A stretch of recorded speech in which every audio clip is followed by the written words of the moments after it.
네, 인천 서구병 노을이 가장 아름다운 정서진의 동네 검단에서 온 무경종입니다. 인사혁신 처장님께 질의하겠습니다. 처장님, 이태원 참사 2주기가 되어 가는데요. 처장님 혹시 이태원 참사 벌어질 때 기억나십니까? 그 당일날 기억? 네, 생생하게 기억나십니까? 네 기억하고 있습니다. 이렇게 현장에 계시지 않았음에도 불구하고 생생하게 그날의 참사가 기억이 나는데 현장에 직접 투입됐던 소방 공무원, 그리고 여러 공무원들의 이 기억에는 더 강하게 남아 있겠죠. 네, 우리 인사혁신 처장님, 인사혁신처의 주요 기능을 5가지라고 여기 보고서에 보고를 해주셨는데 그 5가지 혹시 잘 알고 계십니까? 그 중에 마지막에 보면 재해 보상이라는 게 인사혁신처의 주요 기능이라고 되어 있습니다. 근데 참사 직후에 1,316명 이 긴급 심리 지원을 받았고 그 중에서도 142명은 심층 상담을 받았습니다. 이태원 참사뿐만이 아니라 오송 지하차도 참사라든지 아니면 무안공항에서 있었던 제주항공 참사라든지 여러 참사 현장에는 이런 소방공무원들이 직접 투입돼서 많은 것들을 보고 경험할 수밖에 없는 상황에 처해 있습니다. 근데 그들을 가장 힘들게 하는 것은 그 기억이기도 하겠지만 국가의 외면 아닌가 싶습니다. 국민을 위해서 일하다가 온 사람들을 공상으로 인정하는 게 그만큼 중요한 건데요.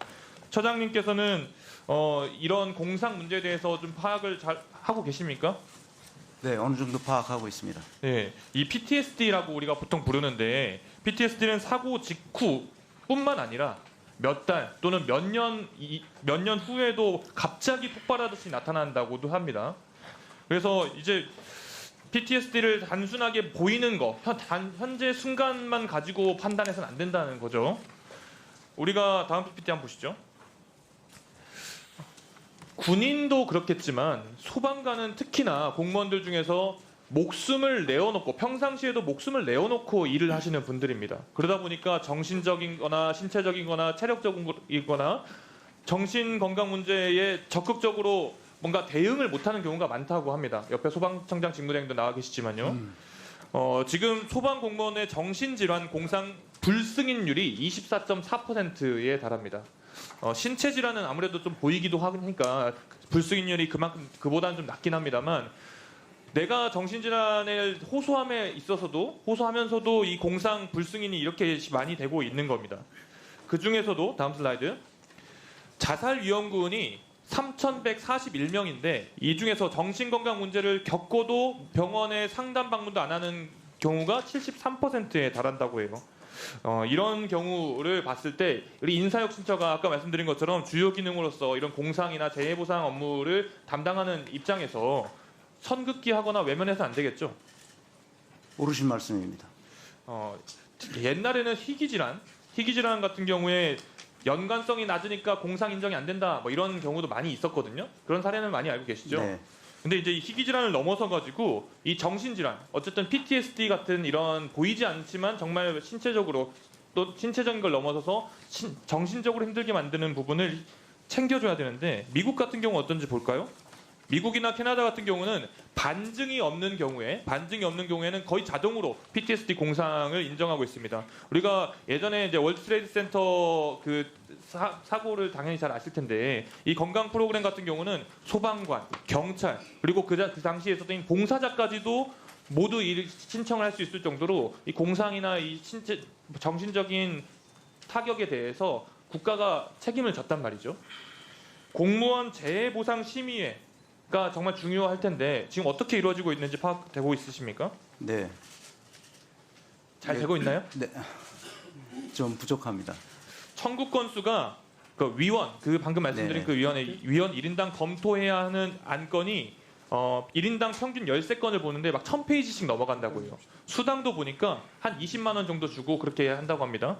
그런데 이게 20만 원이 많은 거 아니냐라고 하시는 분도 있을 텐데 한 사람이 13건에 1000페이지도 넘는 걸 하는데도 불구하고 다른 비교 직군에 비하면은 다른 전문성을 요구하는 위원회는 한 25만 원에서 45만 원을 주는데 고작 20만 원 주고 이 경무를 시키고 있는 거죠. 제대로 된 검토가 될 수가 없겠죠, 처장님? 네, 그렇습니다.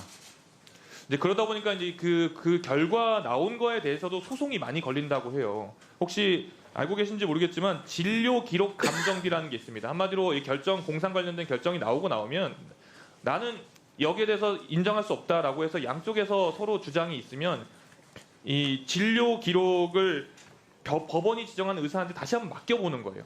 그래서 근데 이게 한 번 맡길 때마다 예전에는 한 60만 원, 최소 60만 원 정도가 들었는데 이제 한 120만 원 정도 들어간다 그래요. 그러다 보니까 이중적인 예산 지출이 되고 있는 거죠. 불필요하게 인사혁 신처가 이 공상을 인정하는 걸 정말 타이트하게 잡다 보니까 진짜 필요한 지원이 이루어지지 않는 것 같습니다. 인정하시나요? 제가 챙겨보셔야겠죠? 네, 챙겨보겠습니다. 이 소송 청구 건수도 22년도에는 6,800건이었는데 24년도에는 9,892건, 한 30%가 더 증가할 정도로 가파르게 증가하고 있습니다. 다음 슬라이드. 신청인이 소속 기관에 신청을 하면은 그게 인사혁 신청으로 가는데 인사혁 신청에서 이렇게 결정을 한 뒤에는 소속 기관으로 가는 게 아니라 바로 개인에게 다이렉트로 알려준다고 해요. 그러다 보니까 무슨 문제가 생기냐면 이 신청인의 소속 기관에서는 이 사람에 대한 이런 분들에 대한 통계 자체가 쌓이지 않게 됩니다. 이런 상황에서 인사혁 신청가 소속 기관에도 이 내용을 알리는 방향을 검토하셔야 됩니다. 아시겠죠? 네, 그렇게 하겠습니다. 소방청장님. 예.